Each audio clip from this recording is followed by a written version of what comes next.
Maya po oras, labot Kamampangan at syuta na naman kay katamong Tegalugan series. Kas siya mapulot baluni ni karing kay katamong Tegalugan eh. Wala tayo siguro at yung kami kening USS Missouri kening king Hawaii.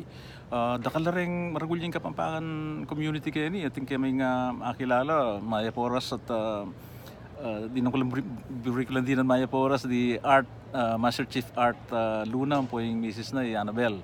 May pangkapampangan la rin kapampangan kaya ni, sabi ko. Makanyan man, pag-umpisan tane, ing mumunan dili, madali yan, tiagalugan niya, mas manayon niya kayang kapampangan, ing malagwanan, okay? Ing tutuki, sikat, Tagalog yan, timong sikat ng araw, na ing katulin na kayang kapampangan dapat. Aslag. Ining katuki na, bigla, Tagalog yun. Mas manayon niya kayong Kapampangan nung kabud. Ing katukinan nito, mangawit, Tagalog niya yung mangawit, mas manayon niya kayong Kapampangan ing manikal, okay? Ing tawli, ano yung tawli?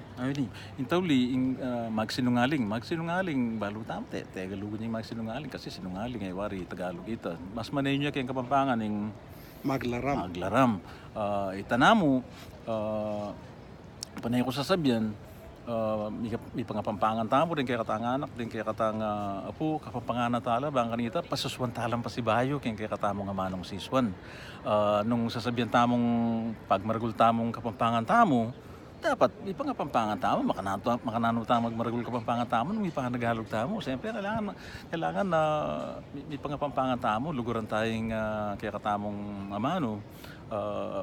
Pagmasabalan tayo yung kaya katamong amanong siswan. Itanamo, dakala salamat, luwintamongan, pare. Buri kong ibiyeng Maya pa oras, kareng ka na akong kabalen na minalenyos, kareng ka na akong kalaguran, kaklase at dakala ka mag-anak. Sana datangin panahon, may ka oportunidad kayong munta kay tiking Hawaii at mamasal kayo. Itanamo, Maya pa oras kay kong ano sa bla. Dakala salamat po.